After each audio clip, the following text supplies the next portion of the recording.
¿Qué tal? Buenas noches y gracias por acompañarnos a la mesa de análisis que hoy les propone Canal 11 y en la que hablaremos sobre el próximo gabinete paritario. Por primera vez en la historia de México, la mitad de las secretarías de Estado, diputaciones y senadurías corresponderán a mujeres. Y eso en un país donde las desigualdades de género siguen siendo uno de los principales lastres para el desarrollo, el crecimiento económico y la justicia social. ¿Cuál es la importancia, la trascendencia de un gabinete paritario en este contexto? Si les parece, vamos a conocer a quienes nos ayudarán a responder a esta y otras preguntas. Comienzo saludando a Marta Tagle, senadora y próxima diputada federal. Es una feminista y politóloga comprometida con la defensa y promoción de los derechos de las mujeres.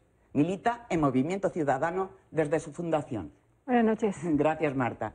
Y nos acompaña otra Marta, la doctora en Ciencias Sociales, Marta Hochman, profesora en el Tecnológico de Monterrey de materias sobre teoría política y política internacional, temas sobre los que ha escrito varios libros. Es además investigadora del CONACYT. Le doy también la bienvenida, al igual que a Natalia Caledo, especialista en gestión de programas en ONU Mujeres. Licenciada en Derecho, ha realizado trabajos de investigación sobre la participación política, entre otros temas. Un placer que nos acompañes. Gracias, el placer es mío. Okay. Y por último, saludo al maestro Renato Hernández Laclet, licenciado en Ciencias Políticas y Administración Pública. Es especialista en Derechos Humanos y Teoría de Género, así como en el sistema electoral mexicano y en violencia política. Pues si les parece, vamos a entrar ya de lleno con el tema y quisiera poner sobre la mesa la primera pregunta de la exposición. Marta, ¿por qué es importante la presencia de un gabinete paritario en el próximo gobierno? Yo diría que fundamentalmente tiene dos efectos, uno de forma y otro de fondo. De forma porque es muy importante ver un gabinete a la máxima toma de decisiones en este país integrado por la mitad de mujeres y la mitad de hombres. Es poder ver en esos espacios de toma de decisiones tan importante que las mujeres capaces, las mujeres tienen la capacidad además de tomar decisiones en favor de toda la sociedad y estar en esos espacios me parece que simbólicamente nos manda un mensaje muy importante. Comentaba yo que cuando se conmemoró el centenario de la Constitución de 1917 se veían solamente hombres. ¿Por qué? Porque los espacios estaban controlados y dominados solamente por hombres. Esta fotografía va a tener que cambiar. Entonces, lo primero que vamos es un cambio de forma. Pero lo siguiente es el cambio de fondo. ¿Qué significa esto? ¿Qué significa que mujeres lleguen a los espacios de las más importantes decisiones? No solamente en el gabinete, que va a ser muy importante ver a mujeres como secretaria de gobierno y teniendo otros espacios de vital importancia para el país, sino además en un país donde estamos llegando a las mujeres de manera determinada, a la Cámara de Diputados, al Senado, los congresos locales. Todavía nos falta en el Ejecutivo, solamente tendremos 3 mujeres como gobernadoras, pero sin duda estamos llegando de manera muy importante. Y la pregunta aquí es, ¿la llegada de las mujeres a estos espacios cambia la calidad de vida de las mujeres? Porque las feministas hemos apostado a la llegada de más mujeres a la toma de decisiones con la intención no solamente de que se convierta en un asunto de derecho político de las mujeres, de este reconocimiento de los derechos políticos, sino apostar al cambio en la calidad de vida de las mujeres y por lo tanto apostar a la igualdad sustantiva. Y el tema es lograr que este cambio simbólico se convierta en un cambio sustantivo. De Marta a Marta. Marta, ¿este cambio solamente tiene que beneficiar a las mujeres, o, por ende, beneficiará a toda la sociedad en su conjunto? Creo que es un planteamiento muy importante, porque yo coincido que el simbolismo de este gabinete es muy importante, es enorme, pero eso también conlleva esta visión de que la situación de las mujeres o la situación de equidad de género, porque además son dos cosas diferentes, también va a cambiar porque vamos a tener un gabinete paritario. Y hay que considerar que la desigualdad de género también cambia de acuerdo a lo que es el grupo social a la cual pertenecemos las mujeres. Entonces, pues vaya, los que estamos aquí o las que estamos aquí, ya formamos parte de un grupo privilegiado desde el punto de vista de educación, desde el punto de vista, pues probablemente de antecedentes familiares que tenemos. Las mujeres, por ejemplo, que viven en la pobreza, pues evidentemente enfrentan muchos más obstáculos para acceder a una vida de calidad, ya no digamos de equidad de género.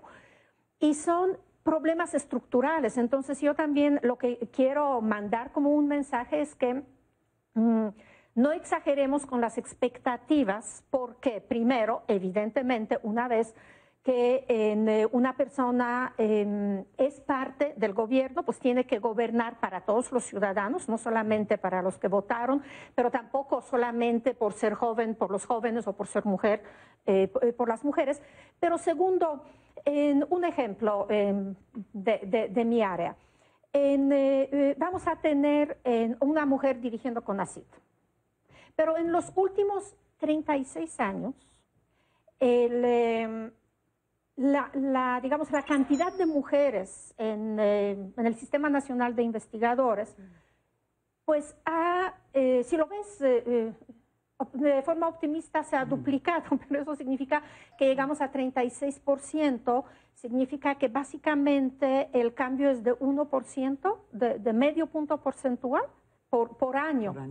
Y eso implica, ¿por qué? Porque desde escuela primaria, desde la educación primaria, a ciertas mujeres se les cierra la oportunidad, ¿sí? Por la calidad de la educación, pero también por el imaginario que se le transmite a las mujeres. Lo que comentábamos al inicio es que el caso de Alemania, en el caso de Alemania todos sabemos que la jefa de gobierno, Angela Merkel, es considerada por muchos la mujer más poderosa en el mundo, sí. Y en índices de equidad de género, Alemania está por debajo de lo que es el promedio europeo, y el aspecto que más jala para abajo es precisamente la cuestión de educación, que después implica el acceso al mercado de trabajo, el acceso al dinero y vaya, el acceso a puestos de poder. Natalia, desde tu experiencia en la ONU, ¿cómo ha beneficiado que en otros países hayan tenido gabinetes paritarios?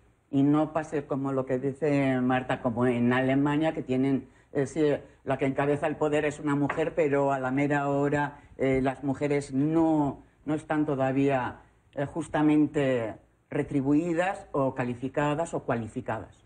Bueno, son varias cosas. Yo creo que primero habría que decir, como ya lo han resaltado, que este es un gran avance porque implica la participación política de las mujeres. Entonces, una democracia no puede funcionar adecuadamente, en primer lugar, si no toma en consideración a la mitad de su población, que son las mujeres, y si no toma estas perspectivas, porque justamente la legitimidad democrática exige la participación de todas y de todos, esas visiones, no solo la patriarcal del hombre blanco, con un estatus socioeconómico determinado. Entonces, cuando metemos toda la perspectiva de las mujeres, y las mujeres entendidas con su diversidad, mujeres indígenas, mujeres rurales, mujeres de distintos estratos socioeconómicos, lo que hacemos además es abonar a que la solución de los problemas en los contextos en los que encontramos sean mucho más plurales.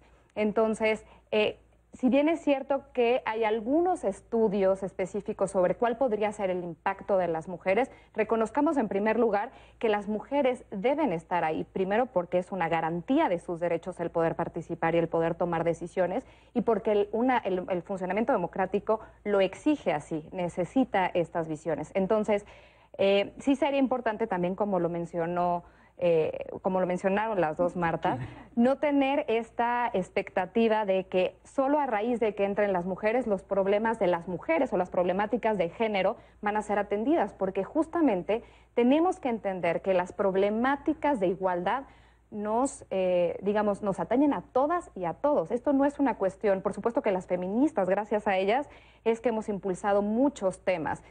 Por ejemplo, no habría toda una discusión de las tareas de cuidado y de trabajo no remunerado si las mujeres no hicieran hacer valer su voz. Pero es importante también decir que las mujeres no solo tienen que aportar desde los estereotipos en los que se han visto inmersas, el trabajo de cuidados, por ejemplo, la brecha salarial, sino que pueden abonar absolutamente en todos los aspectos, porque somos, al igual que el 50% de la población, ciudadanas.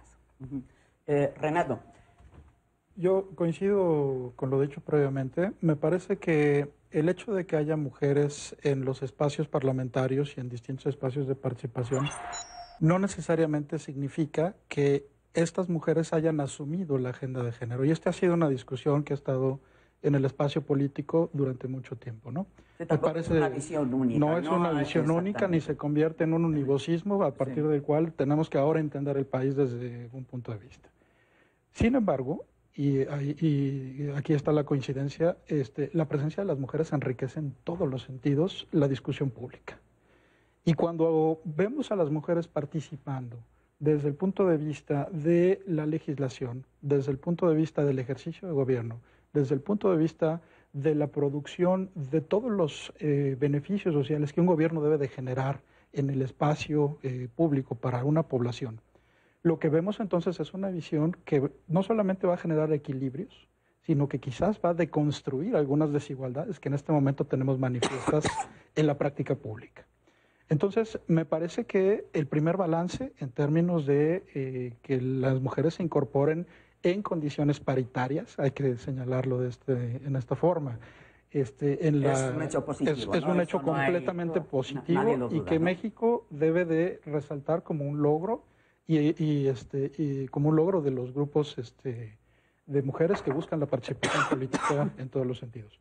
Esto ha sido producto de la ley de la legislación de paridad, de todo el ejercicio de cuotas de género, pero sí, o sea, es consecuencia de algo que empezó es un proceso. Años A, ¿no? Lo que yo les podría decir es que es un proceso que lleva más de un siglo, ¿no? De estarse trabajando en nuestro país.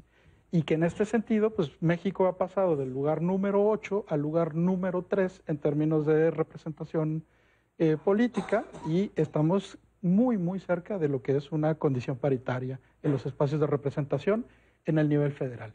Falta aún ver el nivel municipal, falta aún ver los niveles, los segundos y terceros niveles de los espacios de gobierno. Ajá. Y falta también el poder judicial, ¿no? Que también ahí las diferencias son muchas. Marta, ¿cómo hacer para que no se quede en el simbolismo, que si bien es importante, cómo permearlo tanto desde diputados, de Cámara de Diputados, de senadores, con el Ejecutivo, hacer una sinergia en beneficio de las mujeres y de la sociedad en general? Yo, coincidiendo con lo que se ha dicho aquí, efectivamente el ser mujer no te garantiza conciencia de género, lo hemos dicho en innumerables ocasiones, ¿no? Pero finalmente la llegada de mujeres a estos espacios con tus propias vivencias hace que cambies la forma en que tomas decisiones. ¿Por qué? Porque las mujeres venimos viviendo las mismas realidades que los hombres políticos, pero con otra serie de condicionantes que los hombres no viven.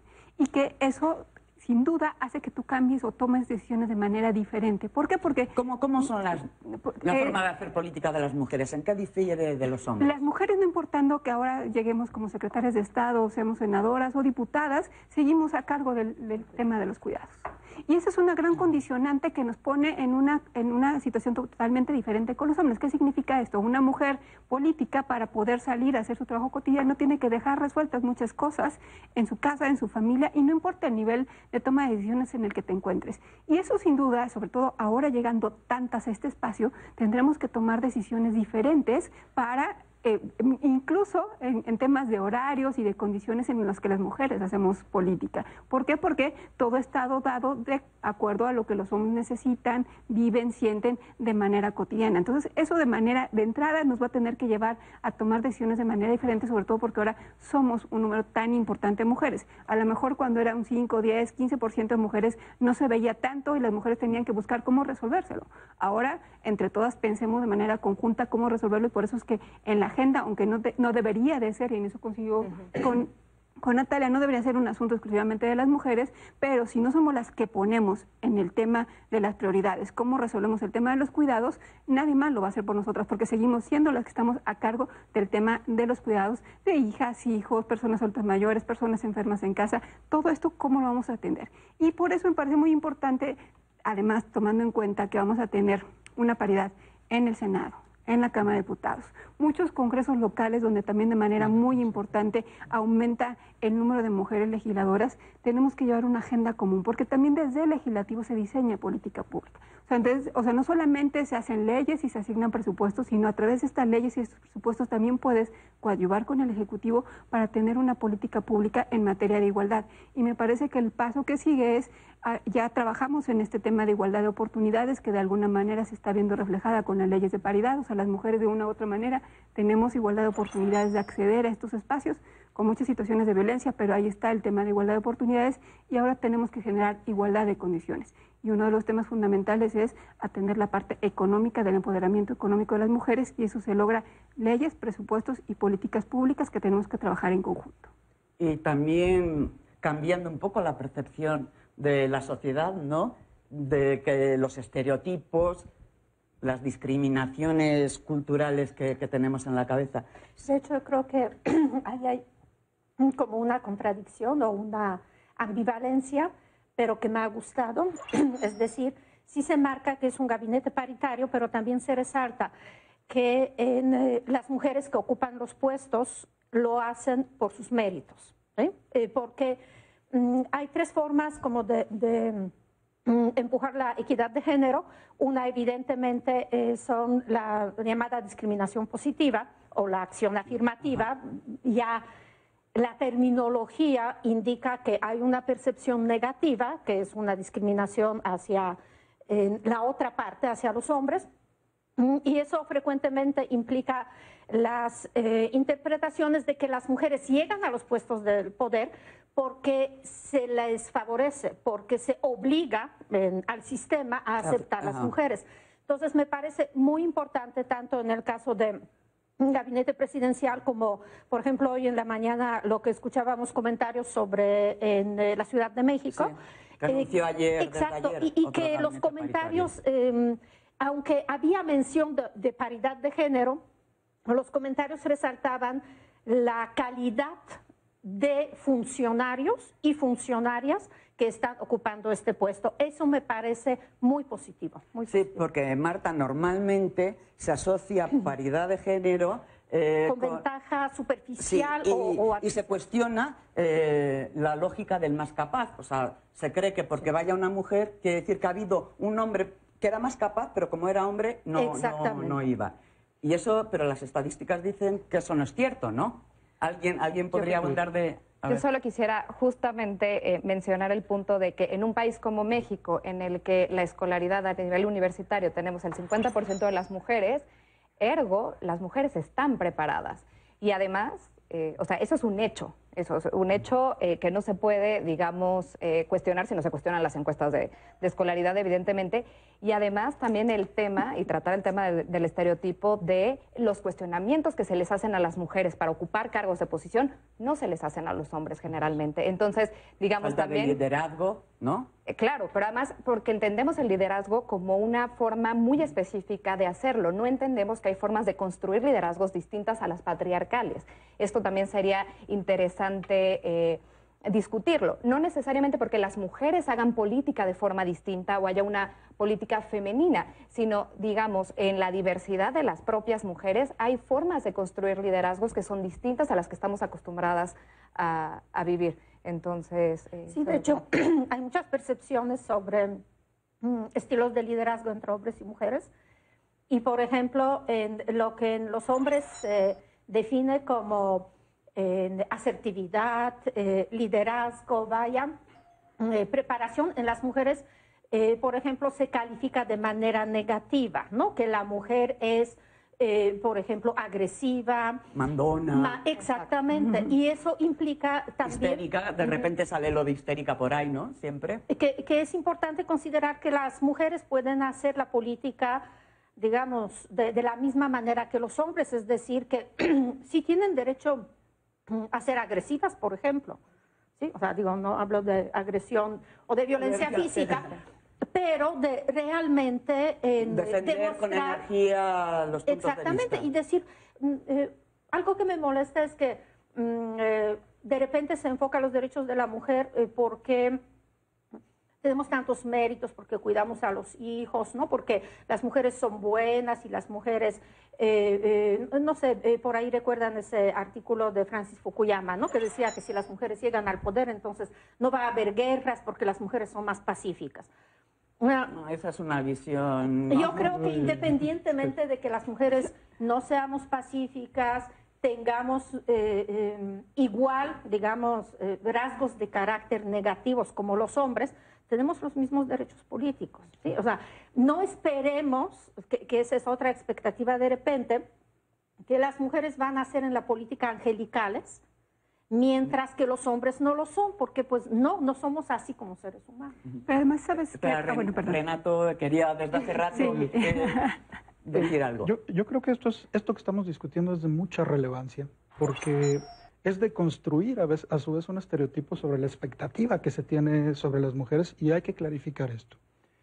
Lo que estamos es ante la presencia de un ejercicio masivo de derechos políticos de las mujeres en los espacios públicos.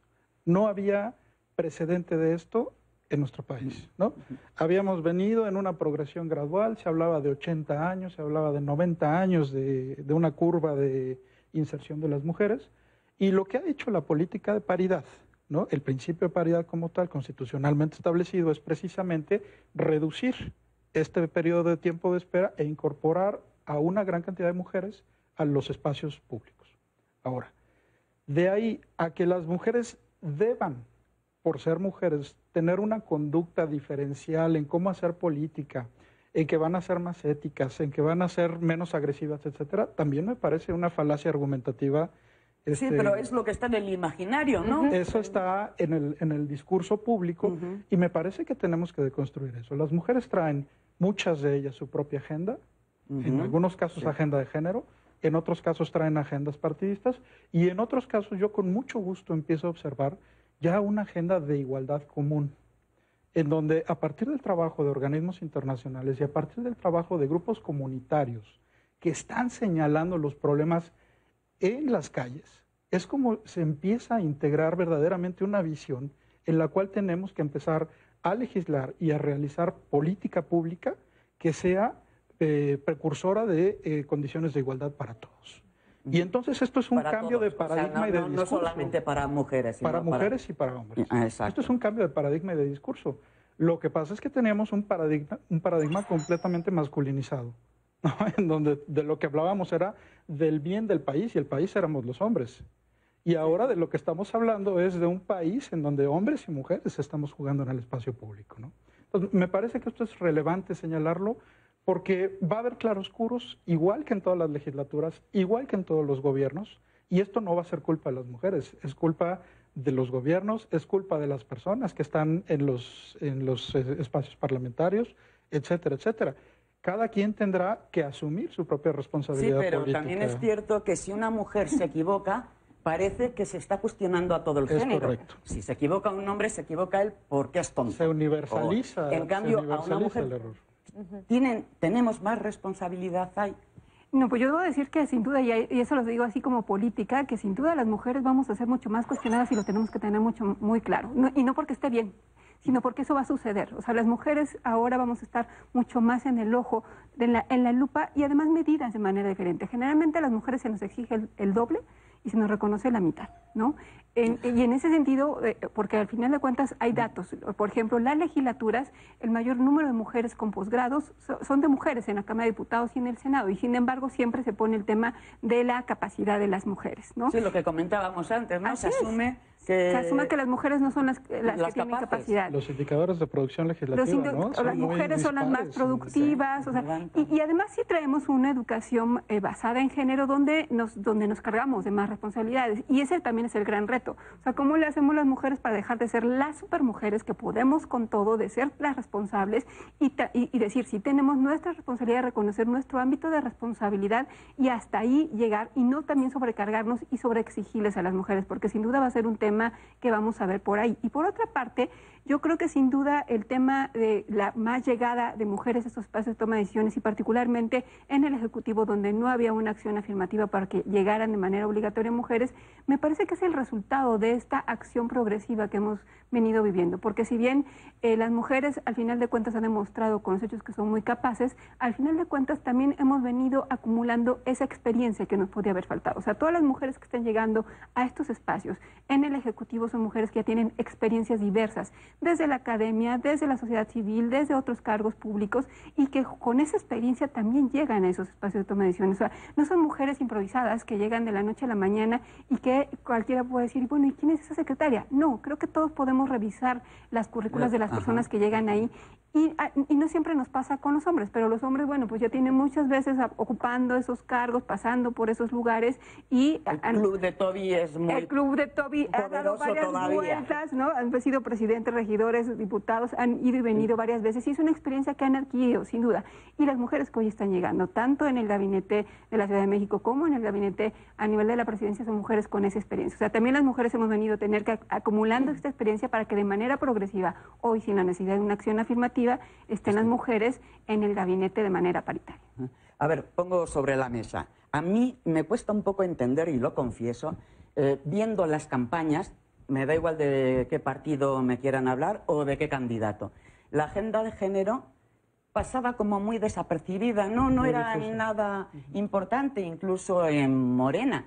Y viene ahora Andrés Manuel y dice, mitad del gabinete mujeres, mitad del gabinete hombres.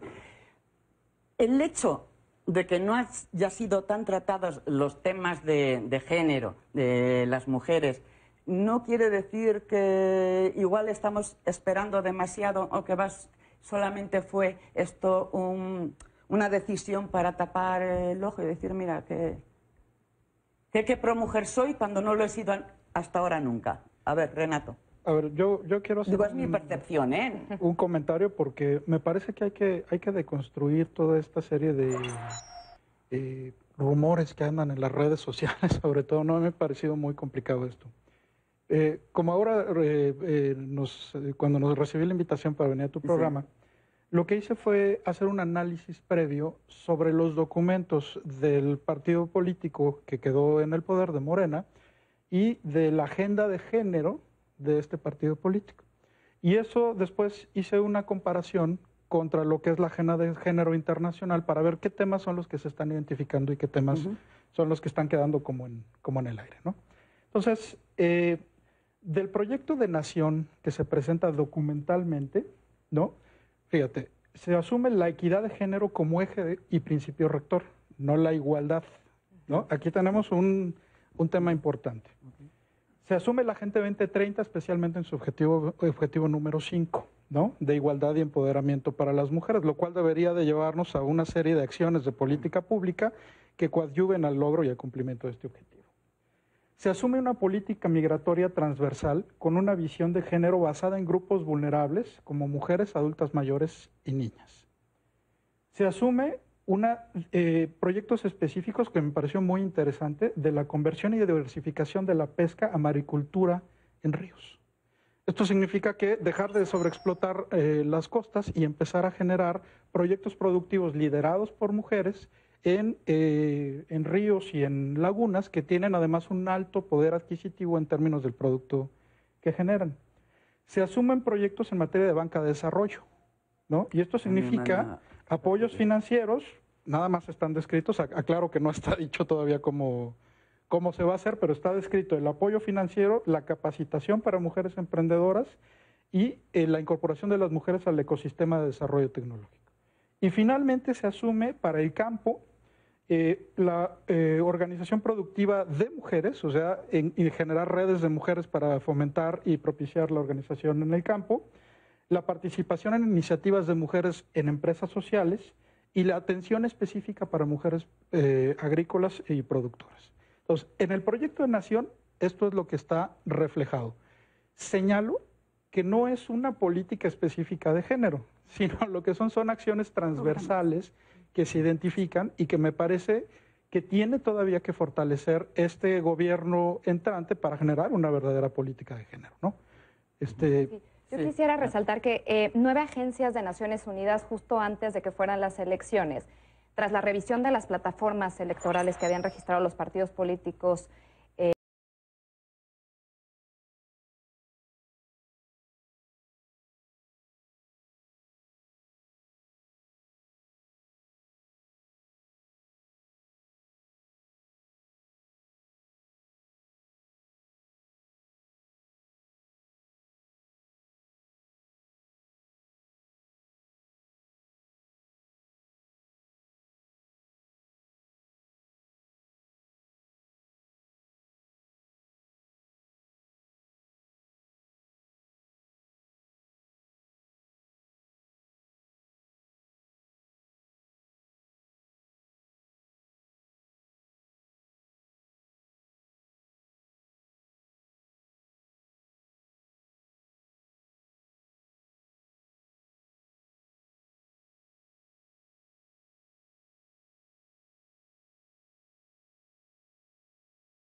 de Toby como una broma. Sin embargo, los estudios demuestran que es un factor muy, muy importante, que desde las bases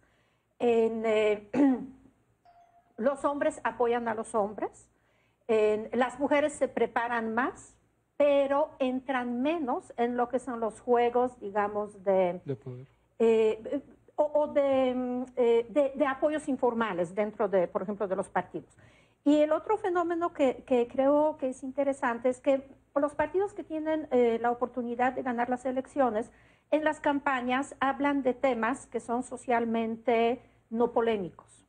Sí. Y el tema de género, sobre todo si se está hablando de cuestiones como paridad o en lo que decíamos acciones afirmativas, sí provocan en la sociedad, en una parte de la sociedad, esos comentarios que mencionábamos antes, de que se favorece a las mujeres. Cuando yo he dado talleres a los partidos políticos, no sobre equidad de género, en general talleres sobre cuestiones de participación ciudadana, sí es muy visible que a nivel, digamos, de las bases partidistas, existe una preocupación y como cansancio de los hombres de que los partidos ahora están promocionando a las mujeres precisamente con esta interpretación detrás de que se favorece a las mujeres, aunque hay hombres que son igualmente capaces. Entonces yo creo que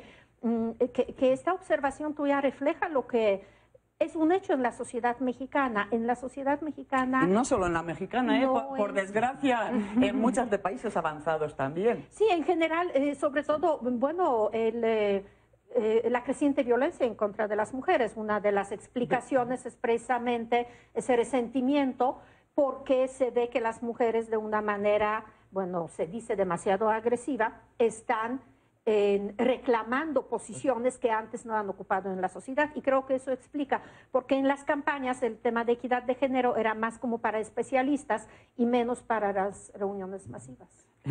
Tú comentabas antes de entrar al aire el caso de Morelos. El caso de Morelos, si nos lo puedes compartir, por favor. Sí, en el Congreso de Morelos estarán entrando muchas más mujeres diputadas que hombres, y bueno, ya ha habido prácticamente todos los partidos políticos que están impugnando. Y bueno, decíamos, si tantos años, tantas legislaturas, ha habido mayoritariamente hombres, y las mujeres más bien apostamos a la ley, a reformas, a ir avanzando en estas cuotas y después el principio de la paridad para conquistar este reconocimiento de la igualdad. Y hoy que la estamos alcanzando, son los hombres los que se inconforman porque a ellos les parece ya inequitativo. Y has tocado un tema fundamental que tiene que ver, al final de cuentas, con quiénes son los que toman las decisiones en el tema de las candidaturas y cómo se integran los congresos, porque me parece que si no resolvemos ese tema vamos a estar, no vamos a pasar del tema numérico, y creo que ese es el gran reto. O sea, ¿cómo trascendemos la paridad de que sea un número, de que seamos mitad y mitad, a que seamos realmente la mitad en la toma de decisiones? Y pasa necesariamente por el tema de la asignación de las candidaturas en los partidos políticos, porque siguen siendo los hombres los que deciden qué mujeres van a ir. Siguen siendo los hombres los que deciden qué hombres van a ir. ¿Por qué? Porque están buscando hombres y mujeres que a través de los cuales seguir tomando las decisiones y no ser ellas las que toman las decisiones. Por eso es un tema fundamental en estas campañas que se ha hablado poco y que con euforia de que llegamos tantas al Congreso hemos dejado hablar de él, tiene que ver con el asunto de la violencia política. Muchas de las mujeres llegaron condicionadas a las candidaturas, y si llegaron condicionadas a las candidaturas y ganaron ese espacio, es muy probable que cuando accedan ya formalmente al cargo, no solamente sean condicionadas, sino que sean violentadas en ese espacio de toma de decisiones. Han sido las mujeres las más violentadas en estas campañas, ¿no? Que fue bastante violenta. Ha habido violencia generalizada en el país, delincuencia organizada. No podemos decir que no hay un problema de violencia en nuestro país, pero violencia de género, violencia por ser mujeres que se atreven a postularse a tal cargo, por decir voy a llegar al cargo y voy a ganar. Alzar la voz, ¿no? Esa es una violencia de género, o sea, efectivamente directamente contra las mujeres. Y esa violencia política la tenemos que atender. Pues frenar, acabar o demás? Legislarlo. De entrada, legislarlo, pero también me parece muy importante ir a trabajar en el tema de la democratización interna de los partidos políticos. Mientras no cambiemos, o sea, mientras no hagamos ese espacio también democrático y las mujeres también tengamos ahí mejores tomas de decisiones, podemos seguir hablando de esto. Renato, a ver. Yo creo que es muy relevante el tema de la violencia política, porque sí fue una campaña que fue condicionada en muchos aspectos por esto precisamente. Hubo un informe que sacó una consultora privada sobre la prevalencia de violencia política.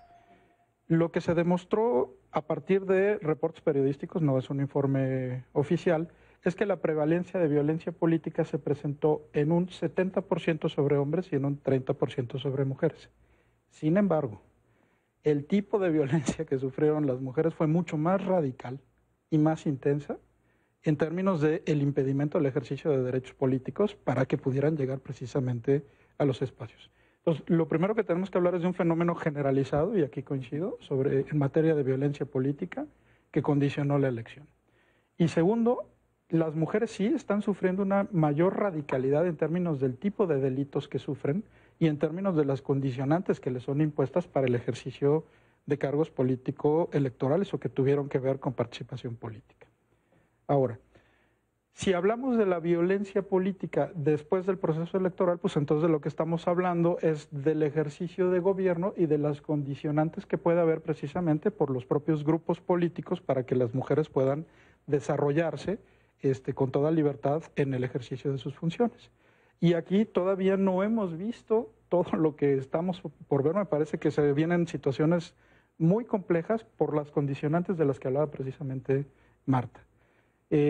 Como no hubo condiciones de igualdad en el punto de inicio, las condiciones de igualdad no van a estar marcadas en el ejercicio del derecho de derechos políticos. Y entonces me parece que como sociedad lo que tenemos que hacer ahora es observar la actuación de hombres y mujeres y inhibir de manera inmediata con denuncias ante la FEPAD y ante las autoridades electorales cualquier acto que involucre violencia política en el ejercicio de los cargos.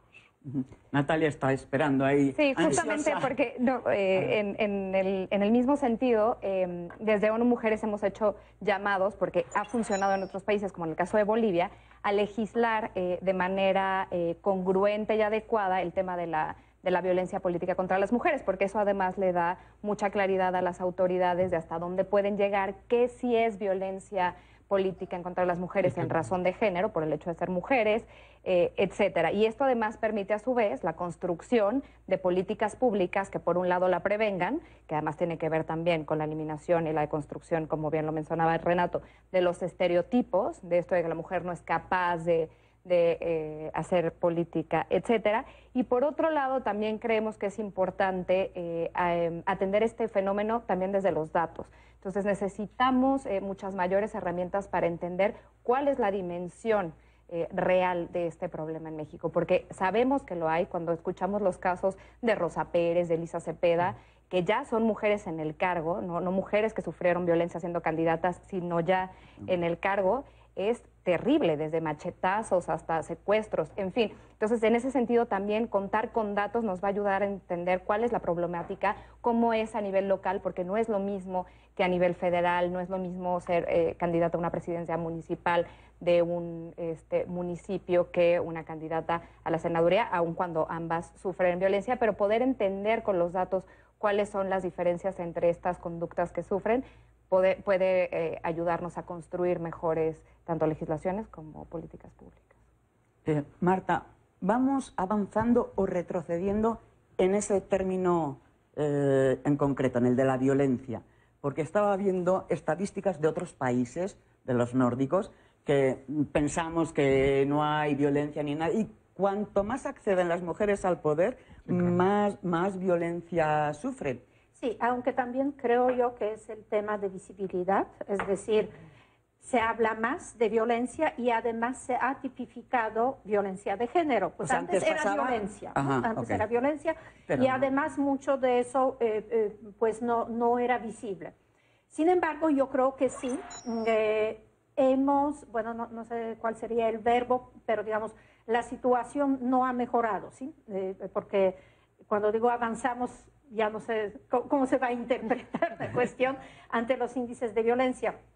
Es un tema preocupante y es un tema que claro que se debe atacar desde lo que es la legislación, desde lo que es también como una estructura frecuentemente medios alternativos de solución de conflictos y de tensiones que existen en cualquier organización, pero yo creo que lo muy importante es la cuestión de educación y es la cuestión de socialización, es lo que nos transmiten los medios, es lo que vemos en general, por ejemplo, no solamente en la violencia de género, pero incluso ahí lo que es como cada vez mayor contenido de violencia, que implica que las personas han cambiado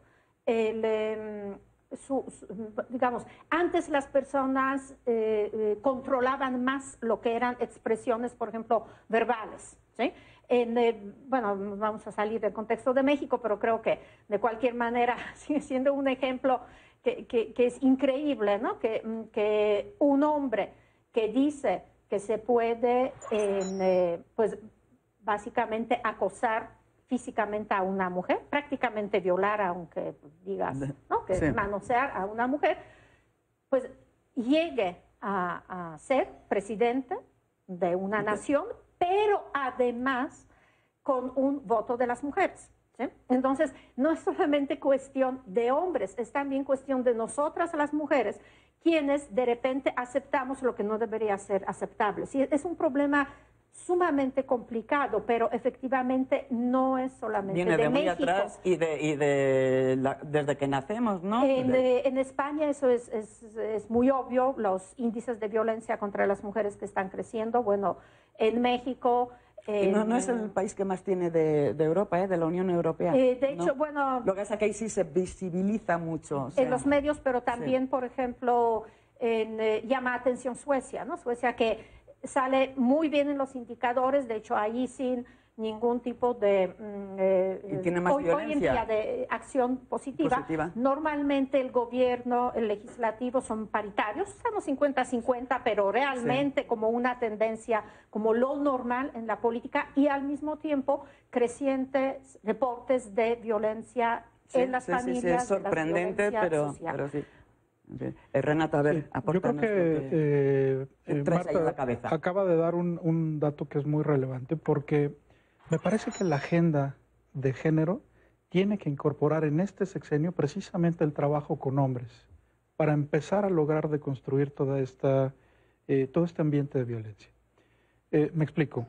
De pronto lo que ha ocurrido es que se ha generado una especie de discurso de contracultura hacia el avance político de las mujeres. Y esto empieza a ser notorio en algunos espacios, en donde se cuestiona, por ejemplo, el mérito, ¿no? O en donde se cuestiona, por ejemplo, la validez de que una mujer participe en actividades en las cuales, en teoría, desde los estereotipos, nunca hubiera tenido que participar. Esto es lo que se ha venido deconstruyendo con las políticas de igualdad, pero está surgiendo paralelamente todo un discurso que hay que combatir a su vez, porque la igualdad es el principio constitucional y universal que está establecido como parte del ejercicio de los derechos políticos.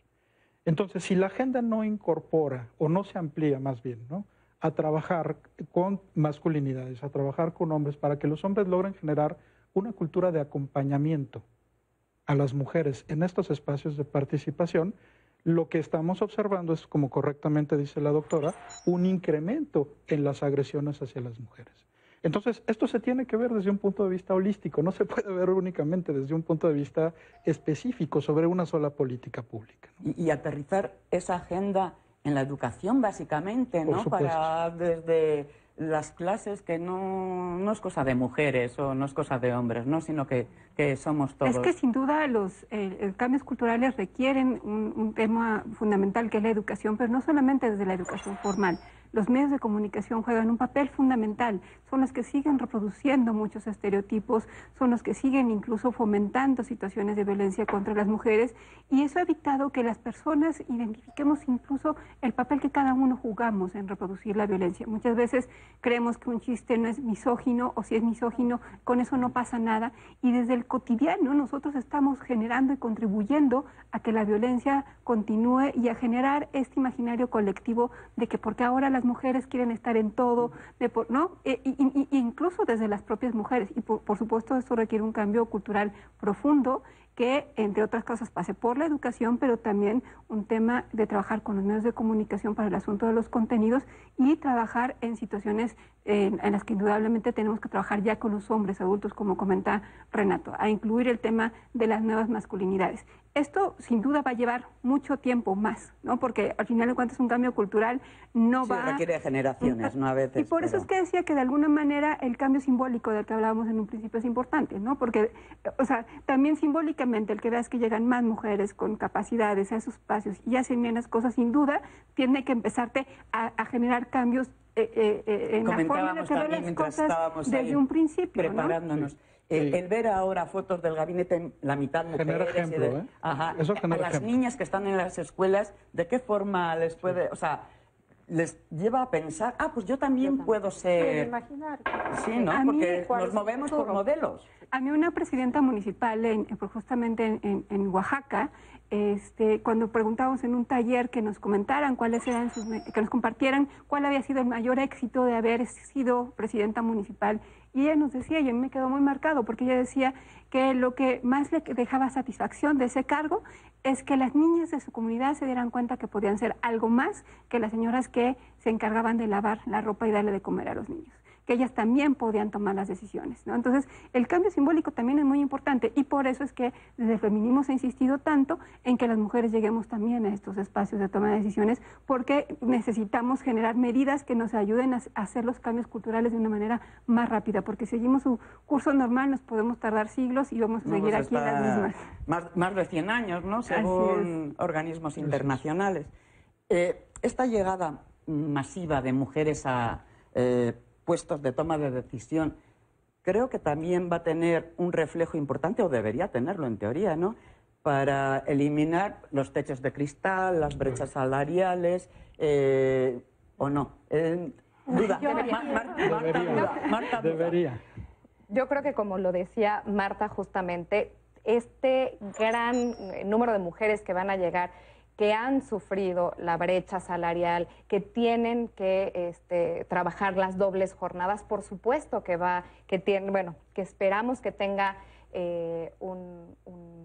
un impacto importante y que se pongan sobre la mesa la necesidad de un sistema nacional de cuidados para que las mujeres y los hombres puedan competir en igualdad de condiciones.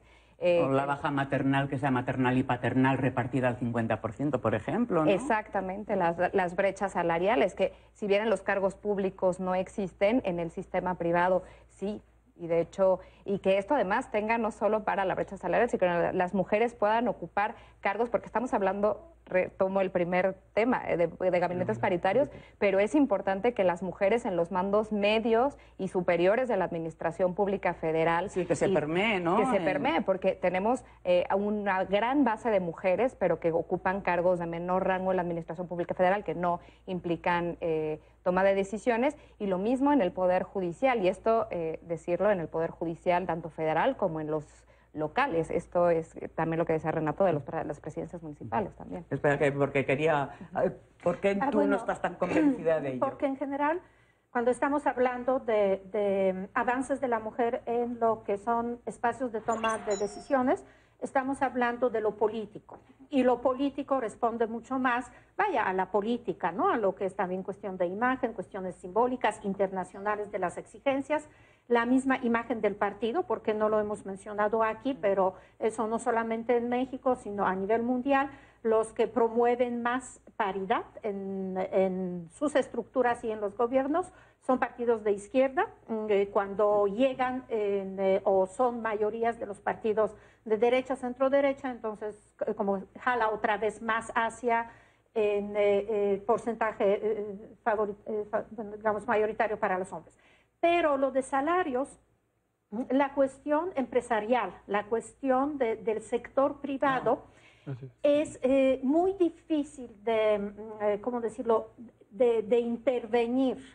En Europa se ha intentado, y evidentemente implica el principio de la libertad del ejercicio económico, ¿no? Entonces, las cuestiones de brechas salariales, incluso a nivel, digamos, del gobierno, no van a tener impacto realmente sobre lo que son las brechas salariales en la sociedad como tal, tristemente.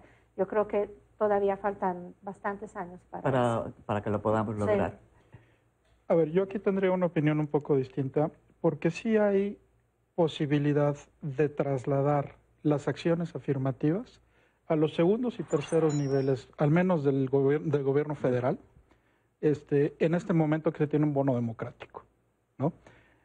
Yo sí veo como punto de observación para la sociedad el ver que estas secretarias y secretarios de Estado que están previamente nombrados en el gabinete constituyen a su vez primeros y segundos niveles, considerando el criterio de paridad en la construcción de la estructura de las instituciones públicas. Segundo, veo también la posibilidad, porque se van a hacer las reformas, para hacer la compactación salarial, que es lo que genera la desigualdad en el ingreso. ¿Qué es lo que ocurre en la Administración Pública Federal en México? Pues tenemos a la directora A, B y C, sí, claro, con la ley del embudo, ¿no? Las directoras C son las que tienen el menor ingreso, las menores prestaciones, y entonces los directores A son los que tienen el mayor ingreso y las mayores prestaciones. Y esto a veces es el 50% más de lo que se gana. Entonces, lo que hay que hacer es un ejercicio de revisión de la compactación de la estructura de la administración pública. Y estas son acciones afirmativas que yo hubiera esperado ver o en el documento Proyecto de Nación o en el documento Defense Planning, que también lanzó y que no estoy observando. Por eso al principio de la intervención hablaba yo de que observo acciones transversales en muchos ámbitos, no mencioné todos los que había, pero no veo una integración, no veo un eje integrativo que nos permita hablar de una política de género. Y me parece que si este gobierno que va a entrar puede desarrollar un eje articulador, eso va a ser una verdadera diferencia en términos de la implementación de política pública, al menos en el gobierno federal. Gracias. Nos queda ya muy poquito tiempo y no quiero que nos despidamos sin que cada una de sus conclusiones. Empezamos por ti, Natalia. Bueno, pues yo diría que desde ONU Mujeres reconocemos que este gran avance que se dio con la participación política de las mujeres en el Congreso, sí, México es visto por muchos de los países latinoamericanos como un ejemplo a seguir, eso debemos reconocerlo. Ahora hay áreas de oportunidad todavía en los otros poderes, en los diversos niveles también. Y para la gente en general que muchas veces se cuestiona, pero ¿por qué es importante la participación política? Como en todos los ámbitos, uno no puede ganar, ahorita que pasó el Mundial, uno no puede ganar un partido de fútbol con la mitad de su equipo. Lo mismo es con este país. Una democracia, para que sea fuerte, para que sea próspera, una sociedad para que sea igualitaria, necesita de ambas participaciones. Marta Tagle. Pues sin duda la paridad es una gran noticia, de las noticias que podemos tener en estos días. Llegar tantas mujeres a los espacios de toma de decisiones es sin duda muy importante y ahora esto nos plantea muchos retos. Y uno de los retos es convertir esta paridad numérica en una paridad cualitativa, donde realmente cambien las condiciones de vida de todas, que apostemos a la igualdad sustantiva, y eso pasa por revisar las políticas de igualdad salarial, pasa por revisar, de atender el tema de la violencia contra las mujeres, y pasa fundamentalmente en atender el tema del empoderamiento económico de las mujeres, ir a atender ahí en la parte comunitaria justamente las desigualdades y brechas que todavía siguen viviendo las mujeres. Y sin duda espero que con este número tan importante de mujeres que llegamos a los congresos, al paritario, al gabinete, también impulsemos de manera conjunta, porque si algo hemos descubierto hasta el momento es que la fuerza nos la da ir juntas. Juntas podemos lograr esos cambios que se requieren. Marta. Me parece un acto simbólico muy importante y también me parece que necesitamos un poco de realismo para no presentar exigencias exageradas hacia lo que son las mujeres que han llegado y en el futuro pueden igual integrar este gabinete. La equidad de género la construimos todos, no la construye el gobierno, sino la construye la sociedad. Y no la construyen las mujeres, la construyen también los hombres. Hay diferencias estructurales serias que no es una expresión de desconfianza hacia este gobierno, que ningún gobierno puede resolver ni en 3 años ni en 6 años. ¿Sí? Entonces, sobre todo, no quiero que después de estos 6 años surjan juicios. Pues tuvimos un gobierno paritario y miren, pues no ha mejorado nada. Estamos igual. Estamos igual. O peor. Renato. Me parece que este gabinete que se está presentando sí tiene una oportunidad histórica de visibilidad política, precisamente sobre cómo integrar distintas formas de hacer política para todas, hombres y mujeres, ¿no? En términos del espacio público. Y sin colocar una responsabilidad excesiva, como bien dice la doctora, sobre estas mujeres que están llegando ahí, sí considero que es un gabinete que tiene cualitativamente un nivel de capacitación y de experiencia muy distinto a los gobiernos previos que habíamos tenido, ¿no? Yo al menos tengo expectativas de que el gabinete desarrolle políticas transversales y políticas de igualdad en beneficio de toda la población. Gracias. Pues yo no quiero despedirme antes sin contar o repetir lo que también habíamos comentado, que dijo el primer ministro de Canadá, Justin Trudeau, cuando le preguntaron, oiga, ¿y por qué un gabinete paritario? Y su respuesta fue genial, porque estamos en 2015. O sea, ya era hora, ¿no? Pues ahora estamos en el 2018 y creo que ya es hora de tener mujeres en todos los puestos de decisión. Gracias a todos por su presencia, gracias a nuestros invitados y les dejamos que reflexionen sobre lo que aquí se ha comentado. Lo invitamos a seguir ahora con Adriana Pérez Cañedo en el noticiario nocturno de Canal 11.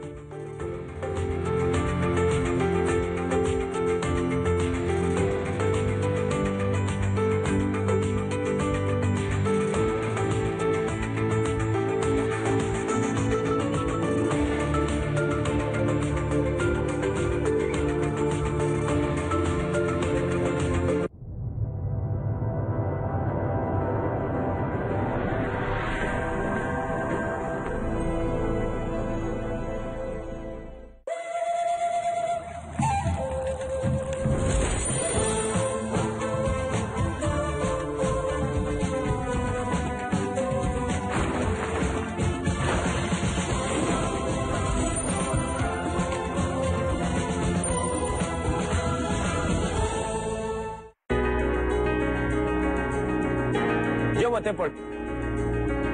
Yo voté por... Yo voté por... Yo voté por... Yo voté por... Aquí lo importante es que votes por quien tú quieras, sabiendo que el Tribunal Electoral de la Ciudad de México ayuda a que tus derechos político-electorales sean respetados. Tribunal Electoral de la Ciudad de México, de principio.